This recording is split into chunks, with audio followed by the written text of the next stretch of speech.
राधे राधे। आपका कृष्ण ज्ञान ऊर्जा में स्वागत है। हम भागवत पुराण को सुन रहे थे। आज दूसरा अध्याय प्रारंभ कर रहे हैं, जिसमें भगवत कथा और भगवत भक्ति के महात्म्य के बारे में बताया गया है। व्यास जी कहते हैं कि शौनकादि ब्रह्मवादी ऋषियों के ये प्रश्न सुनकर रोमहर्षण के पुत्र उग्रश्रवा को बड़ा ही आनंद हुआ। उन्होंने ऋषियों के इस मंगलमय प्रश्न का अभिनंदन करके कहना आरंभ किया। सूत जी ने कहा कि जिस समय श्री सुखदेव जी का यज्ञोपवीत संस्कार भी नहीं हुआ था, सूत्रालौकिक वैदिक कर्मों के अनुष्ठान का अवसर भी नहीं आया था, उन्हें अकेले ही संन्यास लेने के उद्देश्य से जाते देखकर उनके पिता व्यास जी विरह से कातर होकर पुकारने लगे, बेटा बेटा। उस समय तन्मय होने के कारण श्री सुखदेव जी और से वृक्षों ने उत्तर दिया। ऐसे सबके हृदय में विराजमान श्री सुखदेव जी मुनि को मैं नमस्कार करती हूँ। यह श्रीमद् भागवत अत्यंत गोपनीय और रहस्यात्मक पुराण है। यह भगवत स्वरूप का अनुभव कराने वाले और समस्त वेदों का सार है। संसार में फंसे हुए जो लोग इस घोर अज्ञान अंधकार से पार जाना चाहते हैं, उनके लिए आध्यात्मिक तत्वों को प्रकाशित कराने वाला यह एक अद्वितीय दीपक है।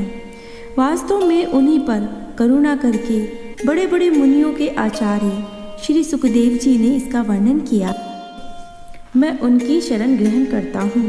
मनुष्यों में सर्वश्रेष्ठ भगवान के अवतार नर नारायण ऋषियों को, सरस्वती देवी को और श्री व्यास देव जी को नमस्कार करके तब संसार और उनके अंतःकरण में समस्त विकारों पर विजय प्राप्त कराने के हेतु इस श्रीमद् भागवत पुराण का पाठ करना चाहिए। हे ऋषियों, आपने संपूर्ण विश्व के कल्याण के लिए यह बहुत ही सुंदर प्रश्न किया है, क्योंकि यह प्रश्न श्री कृष्ण के संबंध में है और इसमें भली भांति आत्मशुद्धि हो जाती है। मनुष्यों के लिए सर्वश्रेष्ठ धर्म वही है जिससे भगवान श्री कृष्ण की भक्ति हो, और भक्ति भी कैसी, जिसमें किसी भी प्रकार की कामना ना हो और जो नित्य निरंतर बनी रहे। ऐसी भक्ति से हृदय आनंद स्वरूप परमात्मा की उपलब्धि करके कृतकृत्य हो जाता है। भगवान श्री कृष्ण भक्ति होते हुए ही अनन्य प्रेम से उनमें चित्त जोड़ते ही निष्काम ज्ञान और वैराग्य का आविर्भाव हो जाता है। धर्म का ठीक ठाक अनुष्ठान करने पर भी यदि मनुष्य के हृदय में भगवान की लीला कथाओं के प्रति अनुराग का उदय ना हो, तो वह निराश्रम ही श्रम है। धर्म का फल है मोक्ष, उसकी सार्थकता अर्थ प्राप्ति में नहीं है। अर्थ केवल धर्म के लिए होता है। भोग विलास उसका फल तो माना ही नहीं जाता। भोग विलास का फल इंद्रियों को तृप्त करना नहीं होता, उसका प्रयोजन है केवल जीवन निर्वाह करना। जीवन का फल भी तत्व जिज्ञासा है। बहुत कर्म करके स्वर्ग आदि प्राप्त करना उसका फल नहीं है।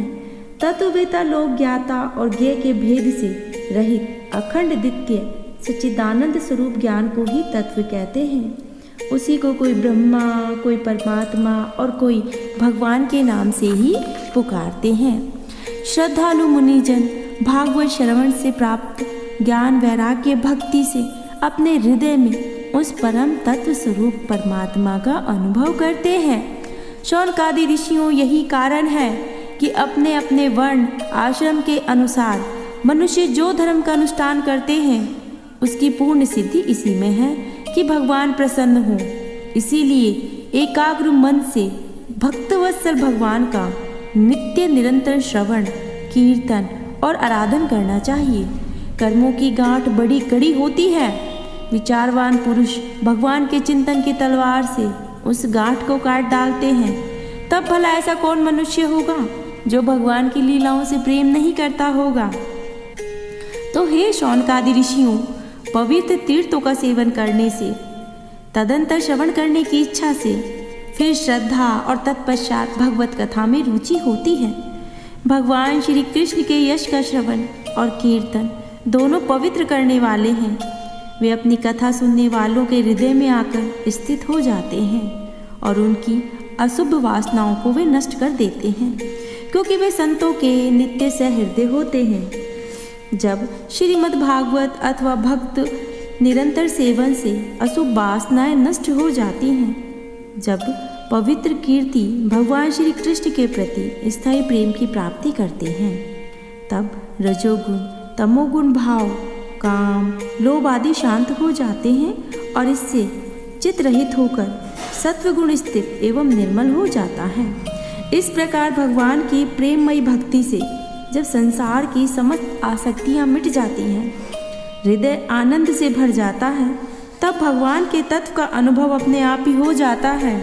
हृदय में आत्मस्वरूप भगवान का साक्षात्कार होते ही हृदय की ग्रंथि टूट जाती है, सारे संदेह मिट जाते हैं और कर्म बंधन क्षीण हो जाते हैं। इसी से बुद्धिमान लोग नित्य निरंतर बड़े आनंद से भगवान श्री कृष्ण के प्रति प्रेम भक्ति करते हैं, जिससे आत्म प्रसाद की प्राप्ति होती है। प्रकृति के 3 गुण होते हैं, सत रज और तम। इनको स्वीकार करके इस संसार की स्थिति उत्पत्ति और प्रलय के लिए एक अद्वितीय परमात्मा ही विष्णु ब्रह्मा और रुद्र ये तीनों नाम ग्रहण करते हैं। फिर भी मनुष्यों के परम कल्याण को सत्व गुण स्वीकार करने वाले श्री हरि ही होते हैं। जैसे पृथ्वी के विकार लकड़ी की अपेक्षा धुआं श्रेष्ठ है, उससे भी श्रेष्ठ है अग्नि, क्योंकि वेदोक्त यज्ञ याज्ञादि के द्वारा अग्नि सद्गति देने वाली होती है। वैसे ही तमोगुण से रजोगुण श्रेष्ठ होते हैं और रजोगुण से भी सत्वगुण श्रेष्ठ होते हैं, क्योंकि वह भगवान का दर्शन कराने वाले होते हैं। प्राचीन युग में महात्मा लोग अपने कल्याण के लिए विशुद्ध सत्व में भगवान विष्णु की आराधना किया करते थे। अब भी जो लोग उनका अनुसरण करते हैं वे उन्हीं के समान कल्याण भाजन होते हैं।